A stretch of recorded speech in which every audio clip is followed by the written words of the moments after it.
பேரலை நேயர்களுக்கு வணக்கம். கரண் தாப்பர் மற்றும் பரக்கல பிரபாகர் இணைந்து தொடர்ச்சியா பல்வேறு நேர்காணல்களை வெளியிட்டிருக்காங்க. சமீபத்துல இந்தியாவில் இருக்கக்கூடிய ஒவ்வொரு மாநிலத்தின் முடிவுகளும் எப்படி இருக்குன்றது குறித்து பரக்கல பிரபாகர் தன்னுடைய ப்ரெடிக்ஷனை கொடுத்திருக்கிறார். அது குறித்து தான் நம்ம இன்னைக்கு விவாதிக்க போறோம். நானும் அகிலனும் விவாதிக்க இருக்கிறோம். வணக்கம். வணக்கம். பரக்கல பிரபாகர் ஸ்டேட் வைஸா பல விஷயங்களை சொல்லி இருக்கிறாரு. ஆமா, சவுத் இந்தியாவை பத்தின அவருடைய ப்ரெடிக்ஷன் என்ன? ஏன்னா அமித்ஷா பேசும்போது என்ன சொல்றாரு, நாங்க சவுத் இந்தியால 190ல 100 ஜெயிச்சிருவோம் அப்படின்னு சமீபத்துல பேசினார். ஊடகங்கள்ல கூட அது பெரிய விவாதமாச்சு. அது எப்படி சவுத்துல 190ல 100 ஜெயிப்பாங்களா? அதாவது ஃபர்ஸ்ட் 2 ஃபேஸ்லயே 100 சீட் நாங்க ஜெயிச்சிட்டோம் அப்படின்னாரு. அது போக 4 ஃபேஸ்ல நாங்க மெஜாரிட்டி வந்துட்டோம், மீதி எங்களுக்கு தேவை 400க்கான சில நம்பர் தான், அது மீதி 4-5 ஃபேஸ்ல வந்துரும். பரக்கல பிரபாகர் எப்படி இது பண்றாரு? பரக்கலா என்ன சொல்றாருன்னா, எல்லா அரசியல்வாதியும் மக்கள்கிட்ட ஓட்டு கேட்கும் போது இதை பேசுறதுதான், அது ஒரு கேம்பெயின் பிச், அவ்வளவுதான். அதுல வேற எதுவும் அதுல கிடையாது. சார்சோபார்ன்றது. ஆமா, சார்சோபாரா இருந்தாலும் சரி, இந்த 4 ஃபேஸ் முடிஞ்ச உடனே நாங்க மெஜாரிட்டி அடைஞ்சிட்டோம் அப்படின்னு சொன்னதும் சரி, எல்லாம் ஒரு கேம்பெயின் பிச். அதை தாண்டி அதுல ஒன்றும் கிடையாது. 10ல இருந்து 15 சீட்டு தெற்க ஜெயிக்கிறதே அவங்களுக்கு ரொம்ப கஷ்டமான விஷயம். ஏன்னா கர்நாடகாவில் இந்த பிரஜ்வால் ரேவன்யா விஷயம் வந்ததுக்கு பிறகு அங்க டோட்டலா அந்த கர்நாடகாவோட நிலையே வேற மாறி இருக்கு அப்படிங்கறத ஒன்று சொல்லி. ஏன்னா ஃபர்ஸ்ட் ஃபேஸ் அங்க கர்நாடகாவில் முடிஞ்சிருச்சு. ஆமா, பெங்களூர் சிட்டி எப்பொழுதும் வழக்கம் போல அந்த பிஜேபிக்கு ஓட்டு விழுந்திருக்க வாய்ப்பு இருக்கு. அதனால அந்த ஏரியால தான் கர்நாடகாவில் பிஜேபிக்கு செல்வாக்கு இருக்கு, வாய்ப்பு இருக்கு அப்படின்னு சொல்லிட்டு பிற பகுதிகளை ஒரு பெரிய வாய்ப்பா பார்க்கல பிஜேபிக்கு. ஏற்கனவே 18 சீட்டோ என்னமோ ஜெயிச்சிருக்காங்கன்னு நினைக்கிறேன். அதுல ஒரு 4-5 சீட்டு குறையும். நீங்க தென்னிந்தியாவை பொறுத்த வரைக்கும் எங்கெங்கெல்லாம் நீங்க சீட்டு ஏற்கனவே பிஜேபி ஜெயிச்சிருக்கோ அதுல 50% வச்சுக்கோங்க, அவ்வளவுதான். அவ்வளவு எடுக்கிறதே கஷ்டம். தெலுங்கானா பொறுத்த வரைக்கும் தெலுங்கு ஸ்டேட்ஸ் 2 ஸ்டேட்ஸ் சொல்றாரு. தெலுங்கானால ஆல்ரெடி 4 சீட்ஸ் என்னமோ இருக்கு. அந்த 4 சீட்ஸையும் திரும்ப ரீட்டைன் பண்றதே அவங்களுக்கு கஷ்டமா இருக்கும் அப்படின்னு சொல்லிட்டு ஆந்திரால 1 சீட் வரதுக்கு வாய்ப்பு இருக்கு. அது எந்த தொகுதிங்கிறத அவர் மென்ஷன் பண்ணல. ஆனா ஒரு தொகுதி வரதுக்கு வாய்ப்பு இருக்கு. 4 + 1 5. தமிழ்நாடும் கேரளாவும் சுத்தமா கிடையாது, வாய்ப்பே கிடையாது.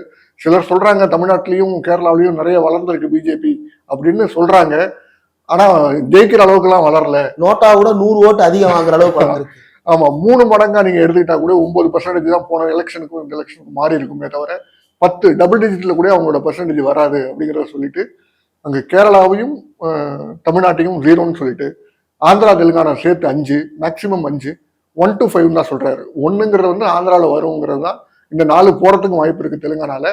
கர்நாடகால 15க்கு கீழே குறைஞ்சிரும் அப்படிங்கிறதே சொல்றாரு. ஒட்டுமொத்தமா பார்க்கும்போது கர்நாடகால 10ன்னு ஒரு இறுதி கணக்கு கர்நாடகால 10, ஆந்திரா தெலுங்கு ஸ்டேட்ஸ்ல 5, மொத்தம் 15 சீட்ஸ் வரும். அதுதான் அதிகபட்சமா வரும்.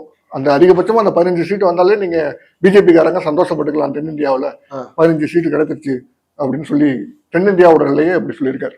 அப்ப கிட்டத்தட்ட ஒரு 120 தொகுதிகள்ல 10 தொகுதி அல்லது 15 தொகுதி தான் வரும் அப்படின்றது கணக்கு. ரொம்ப டென்ஷன் உள்ள மாநிலமானது மகாராஷ்டிரா. மகாராஷ்டிரால இப்ப ரீசெண்டா நடந்த பொலிட்டிக்கல் டெவலப்மெண்ட்ஸ் எல்லாருக்கும் தெரியும். அங்க இருந்த பிரதான கட்சியான சிவசேனா 2ஆ உடைஞ்சிருக்கு. என்சிபி தேசியவாத காங்கிரஸ் 2ஆ உடைஞ்சிருக்கு.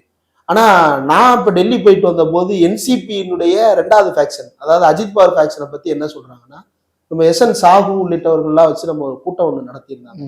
அந்த கூட்டத்துக்கு வந்த சாகுமே என்ன சொல்றாருன்னா, அஜித் பவார் ஃபேக்ஷன் வேலை பார்க்கல அப்படின்றத ரொம்ப உறுதியா சொல்றாரு.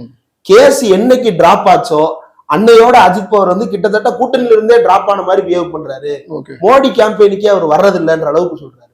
அந்த ஸ்டேட்டை பத்தின பரகலாவுடைய ப்ரெடிக்ஷன். மகாராஷ்டிரால ஏற்கனவே மொத்தம் 48 தொகுதிகள். அதுல 41 தொகுதி என்டிஏ, அதாவது சிவசேனா இப்ப கூட்டணியில இருக்கும்போது, அதாவது ஒருங்கிணைந்த சிவசேனா கூட்டணியில இருக்கும்போது 41 சீட்டு பிஜேபிக்கும் சிவசேனாவுக்கும். அதுல 23 சீட்டும் என்னமோ பிஜேபி எடுத்திருக்காங்க. இப்போ பவாரோட கட்சியை உடைச்சதுல இருந்து, சிவசேனாவை 2ஆ உடைச்சதுல இருந்து, அது மட்டும் இல்லாம மகாராஷ்டிராலே இருக்கக்கூடிய குற்றச்சாட்டு என்னன்னா, எல்லா ப்ராஜெக்ட்ஸ் மகாராஷ்டிராவுக்கு வரக்கூடிய ப்ராஜெக்ட்ஸ் எல்லாம் குஜராத்துக்கு எடுத்துட்டு போறாங்க அப்படிங்கிற அங்க ஒரு இஷ்யூ இருக்கு. அது இல்லாம வெங்காயம் ஏற்றுமதியிலையும் ஒரு பிரச்சனை இருக்கு அங்க இருக்கக்கூடிய விவசாயிகளுக்கு. இந்த பிரச்சனை எல்லாம் சொல்லி என்ன பிரச்சனை, அந்த வெங்காய பிரச்சனை நம்ம பேசணும். குஜராத்ல வெள்ளை வெங்காயம் அதிகமா விளையுது. வெள்ளை வெங்காயம்னா பல்லாரி வெங்காயம் சொல்லுங்க. நம்ம பெரிய வெள்ளை நிறத்துல இருக்கு வெங்காயம். வெள்ளை நிறம், சில நேரத்துல மஞ்சள் நிறத்துல இருக்கு. அந்த வெங்காயம் குஜராத்ல அதிகமா விளையுது. சரி. சிவப்பு வெங்காயம் வந்து மகாராஷ்டிரால அதிகமா விளையக்கூடிய வெங்காயம். ஆ. இடையில கடந்த டிசம்பர் 2023 ஒரு தடை பண்ணிட்டாங்க, வெங்காயத்தை ஏற்றுமதி பண்ணக்கூடாது வெளிநாட்டுக்கு. யாரு? இந்தியாவுல இருந்தே? ஆமா, மத்திய அரசு தடை பண்ணிடுச்சு, வெங்காய ஏற்றுமதி பண்ணக்கூடாதுன்னு. கொஞ்ச நாள் கழிச்சு என்ன பண்ணாங்கன்னா வெள்ளை வெங்காயத்துக்கு மட்டும் அனுமதி கொடுத்தாங்க. அதாவது குஜராத்ல இருந்து ஏற்றுமதி செய்யக்கூடிய அந்த வெள்ளை வெங்காயத்துக்கு மட்டும் ஏற்றுமதிக்கான அனுமதியை கொடுத்தாங்க. அதுக்கப்புறம் இப்போ வந்து எல்லா வெங்காயத்தையும் அனுமதித்தாங்க. ஆனா 40% வந்து எக்ஸ்போர்ட் டியூட்டியை வந்து 40% கட்டணும் அப்படின்னு சொல்லியிருக்காங்க. இது அந்த விவசாயிகளை வந்து மிகப்பெரிய கோபத்துக்கு ஆளாக்கியிருக்கு. மார்வாடாவா மராத்வாடாவானா மார்வாடான்னு முடிவு பண்ணிட்டாரு. ஆமா. ஸோ இந்த பிரச்சனை வந்து அங்க கிரவுண்ட்ல இருக்கிறதுனால ஏற்கனவே இருந்ததுல அந்த 23 சீட்ல இருந்து ஒரு 7-8 சீட்டு குறைஞ்சு 10-12 இந்த ரேஞ்சில தான் மகாராஷ்டிரால பிஜேபியால பெரிய அளவுல ஜெயிக்க முடியுமே தவிர மற்ற, அதாவது இதுவும் வடக்கு மகாராஷ்டிரா தான், அதாவது குஜராத்துக்கு நெருக்கமா இருக்கக்கூடிய வடக்கு மகாராஷ்டிரா, விதர்பா போன்ற பகுதிகளில் ஜெயிக்க முடியும். தெற்க கோஸ்டல் லைன்ல இந்த ஏரியாலலாம் ஜெயிக்க முடியாது அப்படின்னு உறுதியா சொல்றாரு. அதனால 10-12 சீட்டு அவ்வளவுதான். அப்ப இங்கேயும் ஒரு விவசாயிகள் பிரச்சனை வந்து ஆல்ரெடி குஜராத்ல வந்து ரஜபுட்ஸ் ப்ராப்ளம் வந்து அங்க ஆபரேஷன் இருக்கிறத பார்க்க முடியுது. ஒரு கணிசமான அளவுக்கு அவங்க வந்து வாக்கு வங்கி வைத்திருக்கக்கூடியவர்கள். பிஜேபிக்கு ரொம்ப லாயலான ஓட் பேங்க் அப்படின்றதுதான் இந்த ரஜபுட்ஸ் பத்தின ப்ரொஜெக்ஷன். அந்த ஏரியால இப்ப ரஜபுட்ஸ் வந்து பிஜேபி கேண்டிடேட்டுக்கு எதிராக ப்ரொடெஸ்ட் பண்ணிட்டு இருந்தாங்க. அதுக்கு வந்து கேண்டிடேட்டை வாபஸ் வாங்கணும்ன்றதுதான் இவங்க முன் வச்சது. ஆனா வாபஸ் வாங்கல. அதற்கு இடையில அவங்க காங்கிரஸ் பக்கம் அணி மாறுவதாகவும் தகவல்லாம் பரவுச்சு. அந்த ஸ்டேட்ல என்ன நிலவரம்? குஜராத்தை பொறுத்த வரைக்கும் பெரிய சேஞ்சஸ் இருக்காது அப்படின்னு சொல்றாரு. ஆனா போன முறை ஸ்வீப் பண்ணாங்கன்னு நினைக்கிறேன். நான் இந்த முறை 4-5 தொகுதிகள் வந்து குறையும் அப்படின்னு, பிஜேபிக்கு குறையும் அப்படின்னு சொல்றாங்க. அதுக்கு காரணம் என்னன்னா இந்த ரஜபுத்திர மேட்டர்ல ஒரு இஷ்யூ பிஜேபிக்கு எதிராக திரும்பி இருக்கு. அந்த ஒரு இது ஒண்ணு. இன்னொன்று வந்து மற்ற எல்லா தொகுதியும் இப்ப 4-5ன்னு சொல்ற இந்த தொகுதிகளை தவிர மற்ற எல்லா தொகுதிகள்லையுமே பெருவாரியான வாக்கு வித்தியாசத்திலேயே பிஜேபி ஜெயிக்கும். ஓகே.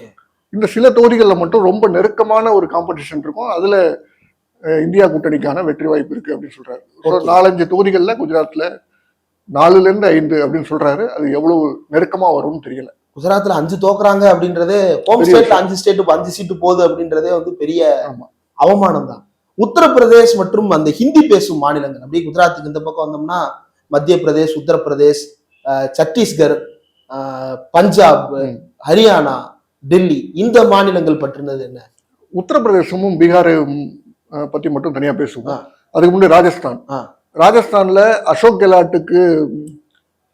கெலாட் நல்லா செஞ்சிருக்காரு. ஆனா அவருக்கு ஓட்டு போடல அப்படின்னு மக்களே, அந்த ஊர் மக்களே சொல்றாங்க. நாங்க ஒரு மாற்றம் வரணும், அதனாலதான் அசோக் கெலாட்டை நாங்க தோக்கடிச்சோம், அவர் நல்லதுதான்ப்பா செஞ்சிருக்காரு. பெரிய நெகட்டிவ் கருத்துக்கள்லாம் அங்க இல்லை. ஒருவேளை அந்த சச்சின் பைலட் அசோக் கெலாட்டுங்கிற அந்த விரிசல் வந்து ஏதாவது தாக்கத்தை ஏற்படுத்திச்சான்னு தெரியல, சட்டமன்ற தேர்தலை பொறுத்த வரைக்கும். ஆனா அதுக்கு பிறகு பிஜேபி ஜெயிச்சு வந்ததுக்கு அப்புறம் ஒரு முதலமைச்சர் ஆக்குனாங்களே, அது யாருன்னே தெரியல. அந்த ஊர் மக்களுக்கே தெரியலங்கிறாங்களா, முதலமைச்சர் யாருன்னு கேட்டா தெரியல. அந்த அளவுக்கு பிரபலம் இல்லாத ஒரு நபரை, ஒரு ஆளுமை இல்லாத நபரை, மேல இருந்து என்ன சொன்னாலும் கையெழுத்து போடக்கூடிய ஒரு நபரை தேர்ந்தெடுத்திருக்காங்க. அதுல வந்து அந்த ஊர் மக்கள் வந்து அப்செட்ல இருக்காங்க. அதனால திரும்ப காங்கிரஸுக்கு வாக்களிக்கக்கூடிய வாய்ப்பு இருக்கு. அதனால 10-15 ராஜஸ்தான்ல எடுக்கிறதுக்கு வாய்ப்பு இருக்குன்னு சொல்றேன். பீகார் அண்ட் ஊபில தான் ரொம்ப முக்கியமா. யாருமே இதை சொல்லல.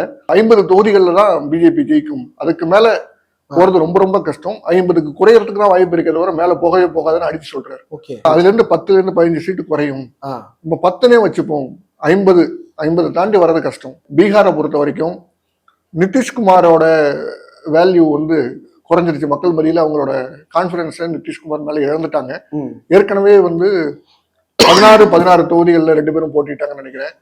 இப்போ நிதிஷ்குமார் வந்து குறைவா போட்டிடுறாரு, பிஜேபி அதிகமா போட்டிடுது. 17 தொகுதிகளில் பிஜேபியும் 16 தொகுதிகளில் நிதிஷ்குமாரோட கட்சி போட்டியிடுது. பிஜேபி மட்டுமே தனியாவே 13 தொகுதிகள், 10-13 தொகுதிகள் குறையறதுக்கு வாய்ப்பு இருக்கு. இதுக்கு பேக்ரவுண்ட்ல இருக்கக்கூடிய காரணங்கள் என்னன்னா, இந்த அக்னிபாத் திட்டம் கொண்டு வந்ததுனால மிகப்பெரிய தாக்கம், அங்கே பெரிய போராட்டமே நடந்துச்சு போன வருஷத்துல எல்லாம். வேலை வாய்ப்பை வந்து ரொம்ப முக்கியமான இஷ்யூவா வந்து தேஜஸ்வி யாதவா இருக்கட்டும், ராகுல் காந்தியா இருக்கட்டும் அங்க பிரச்சாரம் பண்றதுனால வேலை வாய்ப்பு இந்தியா கூட்டணி வந்தா அதிகமா கிடைக்கிறதுக்கு வாய்ப்பு இருக்கு அப்படிங்கறதுனால ஷிஃப்ட் ஆகிறதுக்கு வாய்ப்பு இருக்கு அப்படின்னு சொல்றாரு. பறக்கலாம். ஒரு 10-13 சீட்டு குறைஞ்சதுன்னா பிஜேபிக்கு மட்டும், கூட்டணியில என்டிஏவை சொல்லல, பிஜேபிக்கு மட்டுமே 10-13 சீட்டு குறையும் சொல்றாரு. இப்ப வெஸ்ட் பெங்கால்ல என்ன நடக்கும்? ஏன்னா வெஸ்ட் பெங்காலை மையப்படுத்தி தான் இவங்க சிஏஏ என்ஆர்சியே பேசுறாங்க. சிஏஎன்ஆர்சி வந்து பழங்குடியின மக்களுக்கு தான் பெரிய அளவுக்கு பாதிப்பு ஏற்படுத்துது, அந்த பகுதியில தான் பெரிய தாக்கத்தை ஏற்படுத்தும் நம்ம பேசிட்டு இருந்தாலும் ரியல் டைம்ஸ்ல இவங்க அதை பேசுறது பூராமே வெஸ்ட் பெங்கால்ல வச்சேதான் அதை பேசிட்டு இருந்தாங்க. வெஸ்ட் பெங்கால்ல பேசிட்டு இருக்கக்கூடிய அது அங்க எப்படியான தாக்கத்தை ஏற்படுத்துது? வெஸ்ட் பெங்காலை பொறுத்த வரைக்கும் சந்தேஷ்காலி இஷ்யூ வந்து பெருசா இருக்கும், அந்த எலெக்ஷன்ல ரெஃப்ளெக்ட் பண்ணும் அப்படின்னு எதிர்பார்த்தாங்க பிஜேபி. ஆனா சிசிடிவி ஃபுட்டேஜஸ்லாம் ரிலீஸ் பண்ணி அது அந்த பக்கமே திரும்பிடுச்சு. அது இல்லாம ஆளுநரும் ஒரு விஷயத்துல சர்ச்சையில சிக்கியிருக்காரு. இப்படி இருக்கும்போது அதாவது பாலியல் சீண்டல், தனக்கு கீழே வேலை பார்த்த பெண்ணுக்கு பாலியல் சீண்டல்ல சிக்கியிருக்காரு. இது எல்லாமே வந்து இந்த நிகழ்வுகள் நடந்ததுக்கு பிறகு ஒரு குழப்பத்தில் இருக்காங்க வெஸ்ட் பெங்கால் மக்கள். அப்படி இருக்கும்போது பிஜேபி சைடு அவங்க ஓட்டு போடுறதுக்கு தயாரா இல்லை. அங்க கிரவுண்ட்ல என்ன நிலைன்னா கரப்ஷன்ஸ் அதிகமா இருக்கு, அதனால டிஎம்சி எங்களுக்கு வேண்டாம் அப்படிங்கிற மனநிலை இருக்காங்க. அப்படி இருக்கிறவங்க அவங்க பிஜேபிக்கும் போகலைன்னா அது காங்கிரஸுக்கும் கம்யூனிஸ்டுக்கும் தான் வரதுக்கு வாய்ப்பு இருக்கு. நிறைய செஃபாலஜிஸ்ட் என்ன சொன்னாங்கன்னா வெஸ்ட் பெங்கால்ல பிஜேபியோட ஸ்ட்ரென்த் வந்து அதிகரிக்கிறதுக்கு வாய்ப்பு இருக்கு அப்படின்னு சொல்லிட்டு இருக்கும்போது பறக்கலாம் மட்டும் அதுக்கு வாய்ப்பு இல்லை, 4-5 சீட்டு குறையும்.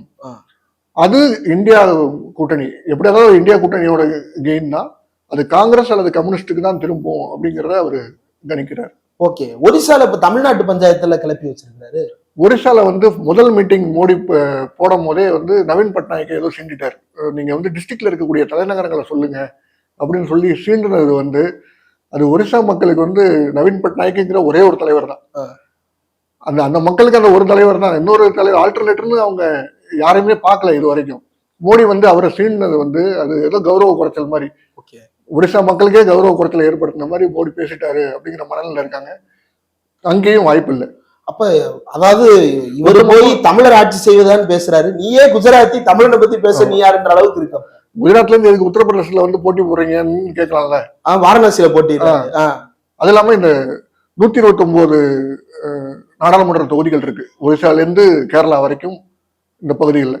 அதுல 15 சீட்டு தான் பிஜேபிக்கான வாய்ப்புகள் அப்படின்னு சொல்றாரு. ஒரிசாலையும் இந்த நிகழ்வுக்கு இவரோட பேச்சுக்கு பிறகு அது மாறி இருக்கு அப்படின்னு சொல்றாரு களம்.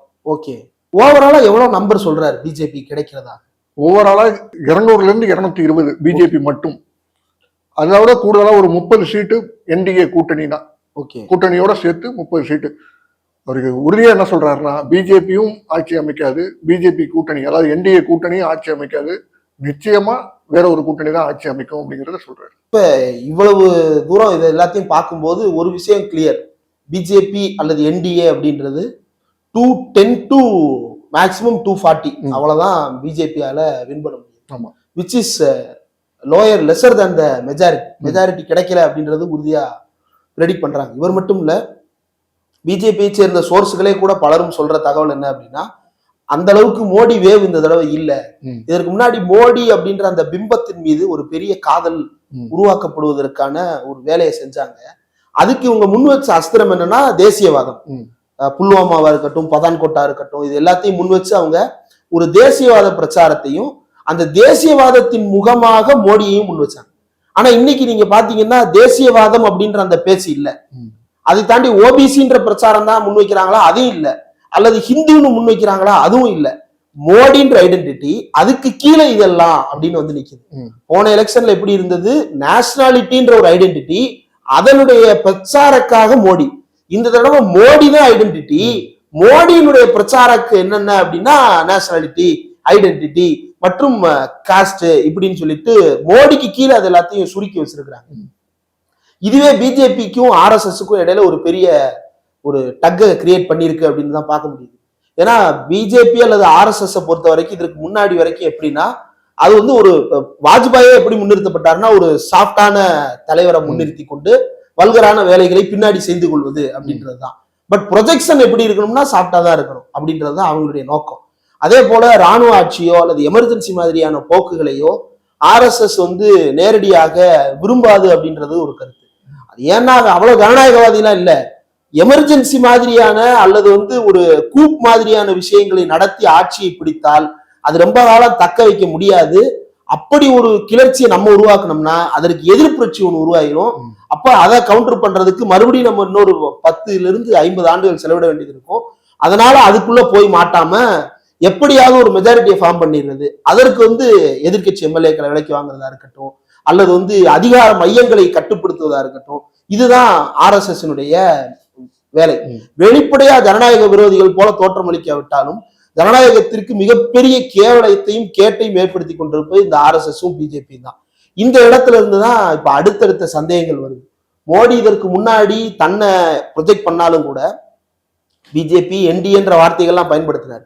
ஆனா இப்ப பேசும்போது அவர் பேசுறத கவனிச்சோம்னா ஏதோ தனக்கே போன் கால் வர மாதிரி பேசுறாரு. புட்டின் வந்து இவருக்கு போன் போட்டாராம். போன் போட்டு ஜி நீங்க வந்துதான் எங்க கூட்டத்தை நடத்தி வைக்கணும், செப்டம்பர்ல நடக்க போற கூட்டத்துக்கு இப்பயே கால் பண்ணி ஜி வாங்கன்னு கூப்பிடுறாராம். ஏங்க இது என்ன லோக்கல்ல நடத்துற அரங்க கூட்டமா? போன வாரம் டிசைட் பண்ணி இந்த வாரம் கூட்டம் நடத்துறதுக்கு அப்படி இல்ல. இது வந்து இன்டர்நேஷனல் அஃபேர்ஸ். இது எல்லாமே ப்ரீ டிசைடட். இப்ப G7 மாநாட்டுக்கு கூப்பிட்டதா சொல்றாரு. G7 மாநாட்டுல எங்க அடுத்த கூட்டம் நடக்க போகுது, அதுக்கு யாரெல்லாம் சிறப்பு அழைப்பாளர்கள், யாரெல்லாம் கெஸ்ட், யாரெல்லாம் ஸ்பீக்கர்ஸ், யாரெல்லாம் வரணும் அப்படின்றது எல்லாத்தையும் ஏற்கனவே தீர்மானிச்சிருவாங்க. இதுதான் நடைமுறை. தீம் முதற்கொண்டு ஆல்ரெடி டிசைட் பண்ணதுதான். அப்ப கால் அப்படின்றது வந்து யாருக்கு கொடுக்கப்பட்ட கால் அப்படின்னா India, that is Bharat union of states அப்படின்ற இந்த நாட்டின் கான்ஸ்டிடியூஷனை மதித்து இருக்கக்கூடிய பிரஜைகளை உள்ளடக்கி இந்த நாட்டுக்கு கொடுக்கப்பட்ட அழைப்பு. அதை இவர் எப்படி கொடுத்துறாருன்னா மோடிக்கு கால் பண்ணாங்க. சரி மோடிக்கு தானே கால் பண்ணாங்க, நீ ரிசைன் பண்ணிட்டு போப்பா, போய் ரிசைன் பண்ணிட்டு போய் அங்க போய் என்னமோ பேசிட்டு வாங்க, ரஷ்யால அதிபர் கூப்பிடுறாரு, நீங்க போறவே நிறுத்துறீங்க. அதாவது இந்தியா சொன்னதுனால போர் நிறுத்தப்படலையா, மோடி சொல்லி போரை நிறுத்துறதுக்கு வேலை பார்த்தாராம். அதாவது ரம்ஜான் மாசத்துல போர் நிறுத்துறதுக்கு. ரம்ஜான்ல போர் நிறுத்துறதுக்கு பேசுறேன்னு இவர் சொல்றது எவ்வளவு பெரிய பொய்யா உண்மையா அப்படின்றத நம்ம வெரிஃபை பண்ண முடியாது. எக்ஸ்டர்னல் அஃபேர்ஸ் தான் வெரிஃபை பண்ணணும். மேபி பேசியிருக்கலாம். ஆனா இவருடைய நோக்கம் அதுதானா அப்படின்னா இல்ல. இவருடைய நோக்கம் என்னவாக இருக்கிறது, இதே ஊர்ல முஸ்லீம்ன்ற ஒரே காரணத்துக்காக சாதாரண ஒரு நாளில் மட்டன் வாங்கிட்டு போன ஒரு பாயை பிடிச்சு நீ பீஃப் சாப்பிட்றன்னு அடிச்சு துன்புறுத்தி கொண்டுட்டாங்க. பீஃப் சாப்பிட்ட எத்தனையோ இஸ்லாமியர்கள் வீடு புகுந்து அந்த வீடுகளை வந்து தீக்கிரையாக்கி இருக்கிறார்கள். CAA-NRCக்கு எதிராக ப்ரொட்டஸ்ட் பண்றாங்கன்ற ஒரே ஒரு நாட்டுல ப்ரொட்டஸ்ட்ன்றது நடக்கதான் செய்யும். அந்த ப்ரொட்டஸ்டை எப்படி சரி கட்டுவது, அதை எப்படி சமாளிக்கிறது, அந்த மக்களை எப்படி நம்முடைய தத்துவத்துக்கு கன்வின்ஸ் பண்றது அப்படின்றதுலதான் வந்து ஒரு இயக்கத்தினுடைய வெற்றி இருக்கு. நீ உண்மையிலே ஒரு இயக்கத்தின் தலைவனாக அல்லது மக்களின் தலைவனா இருந்தா உன் தத்துவத்துக்கு மக்களை கன்வின்ஸ் பண்ணிருக்கணும். அப்ப CAA-NRCக்கு உன்னால இஸ்லாமியர்களை கன்வின்ஸ் பண்ண முடியாது. ஏன்னா அது அயோக்கியத்தனமான ஒரு சட்டம், மக்கள் விரோத சட்டம். அதற்கு எதிராக மக்கள் போராடுறாங்க அப்படின்னா அந்த போராட்டத்தை குறைந்தபட்சம் அனுமதித்திருந்தாலாவது அந்த போராட்டம் கொஞ்ச நாள் அடங்கியிருக்கும். அதாவது டிப்ளமேட்டிக்கா சொல்றேன். ஆனா அப்படியும் செய்யாம அதை மேலும் மேலும் சொரிஞ்சு விட்டு அந்த போராட்டத்தை இன்னும் வீரியப்படுத்தும் வகையில துப்பாக்கி ஏந்திய குழுக்களை உள்ள அனுப்புறது, ABVP குண்டர்களை உள்ள அனுப்புறது, RSS குண்டாஸ் உள்ள அனுப்புறது, பிஜேபி காரர்களை இஸ்லாமியர்கள் எல்லாம் சும்மா விடக்கூடாதுன்னு அதே CAA-NRC ப்ரொட்டஸ்ட் நடக்கிற இடங்களுக்குள்ள போய் பேசுனதுன்றதெல்லாம் பேசி அவங்க வீடுல அப்புறம் புல்டோசர் வச்சு இடிக்கிறாங்க. இங்க பெருமையா வேற பேசுறாரு, புல்டோசர் ராஜு கவனமா இருக்கணும் அப்படின்லாம். புல்டோசர் வச்சு ஒருத்தர் வீட்டை இடிக்கிறதுன்றது எந்த ஜனநாயக நாட்டிலையும் நடக்காது. இந்த கேவலத்தை வந்து கண்டிச்சு அமெரிக்கா வரைக்கும் போராட்டம் நடந்துகிட்டு இருக்கு. இந்த அமெரிக்காவில் இருக்கக்கூடிய இந்தியர்கள் ஏன்டா எங்களை கேவலப்படுத்துற அப்படின்னு சொல்லிட்டு அங்க போய் போராட்டம் பண்ணிட்டு இருக்காங்க இதுக்கு எதிராக. இப்ப இவ்வளவு பிரச்சனைகள் இங்க இஸ்லாமியர்களுக்கு எதிராக நடந்துகிட்டு இருக்கு. ஆனா இவர் அங்க போய் என்ன சொல்றாரு அப்படின்னா நீங்க ஏன் வந்து ரம்ஜான் மாதத்துல இப்பெல்லாம் பண்றீங்க, அதாவது என்ன சொல்லியிருப்பாருன்னு நான் நினைக்கிறேன்னா ரம்ஜானை விட்டுருங்க, மீதி 12 மாசம் இருக்கு, ஃப்ரீயா அடிங்க அப்படின்னு சொல்லி பேசியிருப்பாரா என்னன்னு தெரியல. அவ்வளவு கேவலமான ஒரு விஷயம் நடந்து கொண்டிருக்கிறது. இதைத்தான் பிரதமர் மோடி தன்னை முன்னிலைப்படுத்தி கொண்டிருக்கிறார். இந்த தன்னை முன்னிலைப்படுத்துறதுக்கு பின்னாடி அவர் என்னென்னலாம் செஞ்சிருக்கிறார் அப்படின்னா இந்த இந்தியாவினுடைய ஜனநாயக அமைப்புகள் எல்லாம் கான்ஸ்டிடியூஷனின் மீது விசுவாசம் கொண்டதாக இருக்க வேண்டும், மக்களுக்கு விசுவாசமானதாக இருக்க வேண்டும். மக்களுக்கு விசுவாசமாக இருப்பதும் அரசியலமைப்பு சட்டத்துக்கு விசுவாசமாக இருப்பதுக்கும் இடையில வேறுபாடு இருந்தாலும் கூட இரண்டும் ஒன்றாக இணைகின்ற புள்ளிதான் ஒரு அமைப்பை ஜனநாயக அமைப்பாக காப்பாற்றிருக்கிறது. ஆனா இவர் அதை என்ன பண்றாரு, ED-யோட சீஃப் வந்து தான் யாரை சொல்றோமோ அவரை நியமிக்கும் வகையில சட்டத்தை திருத்துறது, அவருக்கு அன்லிமிட்டடா எக்ஸ்டென்ஷன்ஸ் கொடுக்குற அளவுக்கு பவரை திருத்துறது. அப்ப அவருடைய விசுவாசம் ஆட்டோமேட்டிக்கா மோடிக்கானதாக மாறிவிடும். இன்னொன்னு எலெக்ஷன் கமிஷனர் அப்பாயின்மெண்ட். அந்த எலெக்ஷன் கமிஷனர் அப்பாயின்மெண்ட்டா முந்தைய கேபினெட், இப்ப தனிநபராக இவரே டிசைட் பண்ணிக்கிறார். அந்த அளவுக்கு அது ஒரு மோசடியான ஒரு நடைமுறை. அப்ப ECI கேப்சர், கோர்ட்டை கேப்சர் பண்றதுக்கு பல நடைமுறைகள் நடக்கு. முந்தானத்து கூட ஒரு ஜட்ஜு கல்கட்டால நினைக்கிறேன் ஹைகோர்ட் ஜட்ஜு, நான் RSS காரன், திருப்பி RSSக்கு போறதுல ஆர்வமா இருக்கேன், ஒரு டெரர் அவுட்ஃபிட்டா கருதப்படுகின்ற ஒரு அமைப்புக்கு இவ்வளவு வெளிப்படையா ஒண்ணும் இல்ல, ஒரு ஏதோ ஒரு ஜட்ஜு PFI இன்னைக்கு தடை செய்யப்பட்டிருக்கு. தடை செய்யப்படுவதற்கு முன்னாடி ஏதோ ஒரு ஜட்ஜு நான் PFI-ல இருந்து வந்தேன், PFI-ல் திரும்பி சேர ஆசைப்படுகிறேன்னு சொல்லுவதற்கு இந்த நாட்டில் உரிமை இருந்ததா? இல்லை. அந்த உரிமை மறுக்கப்பட்ட ஒரு நாட்டில் தான் எல்லாரும் என்ன சொல்றாங்க, நான் காக்கி டவுசரை போட்டுக்கிட்டு காவி பேண்டை உடுத்திக்கிட்டு காவி சட்டையை போட்டுக்கிட்டு காவி கொடியை தூக்கிட்டு கலவரம் பண்ற ஒரு அமைப்போட அசோசியேட் பண்றேன்னு வெளிப்படையா பேசுவார்.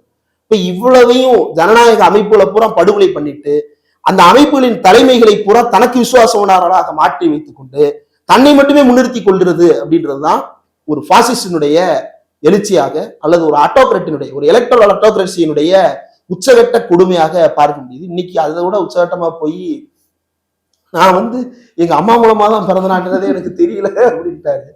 சமீபத்துல தாஜ்னு ஒரு வெப் சீரிஸ் பார்த்துட்டு இருந்தேன், நேற்று தான் பார்த்தேன். அதுல அக்பர் தீன் இலாஹி அப்படின்னு ஒன்ன ப்ரொக்ளைம் பண்ணுவாரு. அதாவது இந்துக்களையும் இஸ்லாமியர்களையும் ஒண்ணு சேர்க்கறதுக்காக நீங்க கடவுள் அனுப்பியவாகவே உங்களை கருதிக்கலாம், ஆனா அதை எந்த நோக்கத்துக்கு பயன்படுத்துறீங்க அப்படின்ற ஒண்ணு இருக்கு. அக்பருடைய ஆட்சி காலத்துல இந்துக்களும் இஸ்லாமியர்களும் சமமானவர்களா வாழணும், ஜிசியா மாதிரியான வரிகள் எல்லாம் போட்டு ஒரு மதத்தை கொடுமைப்படுத்தக்கூடாது அப்படின்ற அடிப்படையில கோயில்களை கட்டி கொடுக்கறதுக்கு இது பண்ணதா இருக்கட்டும், அல்லது ரஜபுத்திரர்களோட ஒரு பேச்சுவார்த்தை நடத்தி டிப்ளமேட்டிக்கா மேட்ரிமோனியல் அலையன்ஸா இருக்கட்டும், அல்லது ராணா பிரதாப்போட பேச்சுவார்த்தை நடத்த முற்பட்டதா இருக்கட்டும், இப்படி சில விஷயங்கள் ஏன் செய்யப்பட்டது அப்படின்னா ஒன்னா இருக்கணும் அல்லது தேவையில்லாத சர்ச்சைகளை தவிர்க்கணும் அப்படின்னு. ஒரு மன்னராட்சியிலேயே கூட ஒரு மன்னர் செகண்ட்ஸா இந்தியாவுக்கே அதிபதி, அவர் எழுதுறதுதான் சட்டம், அவரை நினைச்சா ஜெயில திறக்கலாம், பூட்டலாம், கத்தி எடுத்து வீசலாம், ஆனா தீன்லாகின்ற ஒண்ணு ப்ரொபோஸ் பண்ணி எல்லாரும் ஒன்னா இருக்கணும்னு விரும்புறாரு. இப்ப இங்க ஒருத்தரை பார்த்தோம்னா அப்பயே அக்பர் பார்த்து என்ன சொன்னாங்கன்னா அக்பருக்கு மரக்கல் வந்துருச்சுன்ற அளவுக்கு எல்லாம் பேசிட்டு இருந்தாங்க. இப்ப இங்க ஒருத்தர் என்ன பேசுறாரு அப்படின்னு பார்த்தா, நானே கடவுளால் அனுப்பப்பட்டவன்னு நினைக்கிறேன், எங்க அம்மா இறந்ததுக்கு அப்புறம் இதெல்லாம் தோணுது, ஏன்னா அம்மா உயிரோட இருந்திருந்தா பாவம் அந்த அம்மா என்ன பாவம் பண்ணுச்சோ தெரியல, பார்லிமெண்ட்ல உட்கார்ந்து அந்த அம்மா பேரை வச்சுதான் இவர் அவ்வளவு அரசியல் பண்ணாரு. இன்னைக்கு நான் ஒரு ஏழை தாயின் மகன் அப்படின்னு சொல்லிட்டு அழுதுகிட்டு தெரிஞ்சாரு. இப்போ என்ன சொல்றாரு, அந்த ஏழை தாய் தான் என்னை பெத்தாங்களான்னு தெரியல, நான் கடவுளால் அனுப்பப்பட்டவன் நினைக்கிறேன். எப்படி இப்படி எல்லாம் பேசுறதுக்கு ஒரு மனுஷரால முடியுது அப்படின்றதே புரியல. அப்ப இதற்கு மேல இவர் ஆட்சியிலேயோ அல்லது பொதுவெளியில பேசினாலே கூட சமூகம் எப்படியான பதற்றத்தை சந்திக்க போகுது அப்படின்றதுதான் பயமா இருக்கு. இதையும் சேர்த்துதான் பரகல பிரபாகர் அவர்கள் முன்வைத்திருக்கிறார் கருத்துக்களை. கூடுதலா பலரும் இதே மாதிரியான கருத்துக்கள் எலெக்ஷனுக்கு பிறகு சிங்கிள் லார்ஜஸ்ட் பார்ட்டியா இவங்க வர்றாங்கன்ற பட்சத்துல நடக்க போற கூத்துக்கள், அதற்கு ஜனநாயக அமைப்புகள் எதிர்ப்பு தெரிவிக்கும் அப்படின்றது நம்பிக்கை. எப்ப எதிர்ப்பு தெரிவிக்கும்? நேரு மாதிரியான ஒரு தலைவரின் கீழே இந்த ஜனநாயக அமைப்புகள் இருந்தது, அவருடைய கருத்துக்களுக்கு முரணான கருத்துக்களை அந்த அமைப்புகள் தெரிவித்திருக்கிறார்கள், அதுல இருந்து கான்ட்ராடிக்ட் பண்ணி தன்னை முன்னிறுத்தி இருக்கிறார்கள். பார்லிமெண்டரி கமிட்டிஸா இருக்கட்டும், இப்படி எல்லாமே தனக்கு சாதகமானதாக மாற்றி வைத்திருக்கிறார், தனக்கு விசுவாசிகளை நியமித்து வைத்திருக்கிறார். அப்ப இந்த அமைப்புகள் இவரை எதிர்ப்பாங்களா? இன்னொன்னு கூடுதலா சீஃப் டிஃபென்ஸ் ஆபீசர் சொல்லிட்டு இப்ப போஸ்டிங்கை மாத்திட்டாரு, முப்படை தளபதிக்கு ஒரு அதிகாரியை போட்டாரு சீஃப் டிஃபென்ஸ் ஆபீசர். நம்ம இங்க தமிழ்நாட்டுல இறந்தாருல கடைசியில ஊட்டியில், முதலமைச்சர் ஸ்டாலின் கூட போனாரு, ஆனா ரவி போகல அப்படின்ற பஞ்சாயத்து இல்லையா. இந்த மாதிரி சீஃப் டிஃபென்ஸ் ஸ்டாஃப்னு ஒருத்தரை போட்டு வச்சிருக்காரு. இப்ப எல்லாத்துக்கும் தனக்கு நேர்மையான தனக்கு விசுவாசமான நபர்களை நியமித்து வைத்திருக்கிறார் அப்படின்னா இது முழுக்க முழுக்க ஒரு ஆட்டோகிராட்டாக ஒரு மன்னராட்சியை போல இது நடைபெற தொடங்கி விட்டது அப்படின்றதுதான். அப்ப ஆட்சி மாற்றம் நடக்க வேண்டும் என்றால் கூட மக்கள் ஓட்டு போடுறதை தாண்டின ஒரு போராட்டத்துக்கு தங்களை தயார்படுத்திக் கொள்ள வேண்டிய ஒரு காலகட்டம் அப்படின்றது புரியுது. நம்பர்ஸா இருக்கட்டும், அந்த நம்பர்ஸுக்கு ஆஃப்டர் மேத்தா இருக்கட்டும், மக்கள் என்ன சொல்றாங்கன்றத பொறுத்திருந்து பார்க்கலாம். நன்றிங்க. நன்றி.